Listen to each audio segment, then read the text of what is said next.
Good morning. So, think for a minute. Water, the essence of life. Would all of you be here today without water? Well, that's something to reflect on, isn't it? So I'm John Varela. I'm current board chair of the Santa Clara Valley Water District. I have with me today Vice Chair Richard Santos. I have former Chair Barbara Kagan and future Chair Linda Lizotte. We're here to speak to you about the essence of life and water and what it means to you in participation with the Santa Clara Valley Water District. Coyote Valley naturally serves as the flood buffer for downstream urbanized areas along Coyote Creek. In fact, the Open Space Authority and the district are in the process of conducting analysis and modeling to look at past, present, and future flood conditions and how the area might best be used to mitigate reduce downstream flood risks. My colleague Linda will touch on that shortly. We are also working with our partners to explore areas that might serve for stormwater capture, taking into account careful consideration of water quality, groundwater conditions. That's something you're going to be hearing much more about from the Water District. Coyote Valley is part of the Santa Clara groundwater subbasin, which covers about 300 square miles from northern Morgan Hill to the county's northern bound. Pardon me for fumbling with the script here this morning. While Coyote Valley is relatively small, covering about 17 square miles, it is a complex area with respect to groundwater. Groundwater is the sole drinking water supply source for Coyote Valley, where we are currently. And over 500 water supply wells pump about 12,000 acre feet, or 4 million gallons of water each year. Because natural recharge from rainfall and other sources is far less than the water which is pumped. And the district conducts managed recharge in this region. Some of this managed recharge takes place in Coyote Valley. When we release local and imported surface water from Anderson Reservoir through Coyote Creek, this provides about 80% of all groundwater recharge for the Coyote Valley. The Coyote Valley is also important for conveying recharge water northwest through the Coyote Narrows to the larger part of Santa Clara Basin.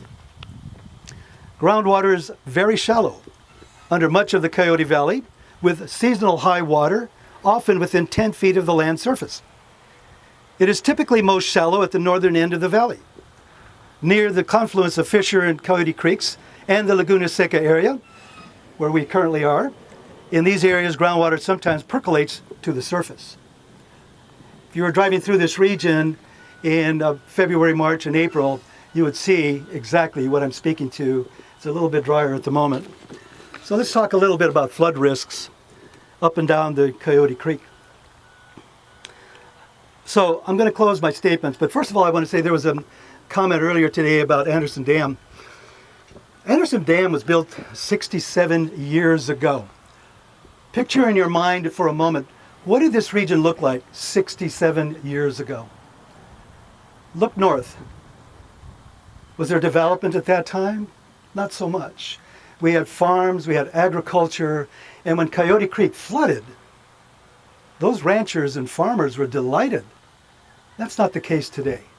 Urbanization along the Coyote Creek has in fact been part and parcel to why we've seen the events that we've had along that creek today.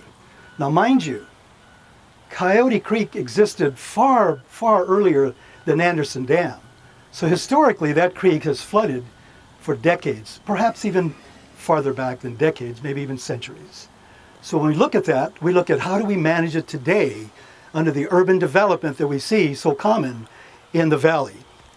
So recently at our August 22nd Santa Clara Valley Water District Board of Directors meeting, the board colleagues and I unanimously voted to direct staff to pursue two short proposals to reduce flood risk along Coyote Creek in the Rock Springs neighborhood of San Jose, which experienced flooding last February. The two proposals include earthen berm of up to 5 feet tall and vinyl sheet piling up to 3 feet. Pardon me. to help prevent the intrusion of water. And these are tentatively scheduled to become completed by December. Now understand, this is strictly a Band-Aid that we're talking about. This is not a total fix. The Water District is currently working with the City of San Jose on agreements to allow the removal of non-native vegetation along Coyote Creek on city-owned property. In partnership with the city, this work could include removal of 15 acres of invasive vegetation along the creek to benefit ecological habitat and improve the creek's capacity for carrying stormwater. In addition to these efforts, both agencies are coordinating an agreement for the removal of almost 4 acres of thickets of Arundo donax. Raise your hand if you know what that is. Oh, you smart people. That's a thick invasive reed which can reduce a creek's capacity. You don't get a prize, but congratulations on knowing the answer. So our board continued to actively pursue state and federal funding for a 100-year flood protection project to remove parcels from FEMA designated flood zones. The Water District is partnering with the U.S. Army Corps of Engineers to develop a feasibility study for reducing flood risk for the Montague Expressway to Tully Road along Coyote Creek. By the way, the Army Corps funded this temporary project, and this is one of the first projects that they've gone outside of their purview and actually came and visited with the Water District and members of the City of San Jose to help us permit and fund this project. And that is something that the Army Corps just is not normal for them.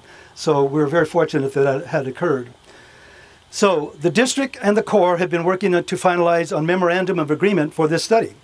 A feasibility study is the initial step in the U.S. Army Corps of Engineers process for addressing flood risk protection. The study enables the federal interest, engineering feasibility, economic justification, and environmental acceptability of water resource project recommended for congressional authorization and construction. And you could thank our congressional leadership, Zoe Lofgren and Ro Khanna, for actually issuing a letter this last spring to the Army Corps to make this happen. And it happened because of your leadership from the Water District that met with the Army Corps and with our representatives. Therefore, the temporary fix is in process today, as you heard me say it. At a previous board meeting, the Board of Directors approved the formation of Coyote Creek Flood Risk Protection Ad Hoc Committee to address flood risk reduction opportunities along Coyote Creek, including the evaluation of the potential pump over measures of Anderson Dam. The committee met last Thursday and will continue to meet on a regular basis. So earlier, we were talking about the protection of species, the red-legged frog, the salamander, squirrels, king snakes, geese, ducks. Well, just about every one of those species was in my pool last week. In this 110-degree temperature, a couple of them were actually basking on the lounges in this excrement that you see here. Well, I had a hell of a time cleaning my pool.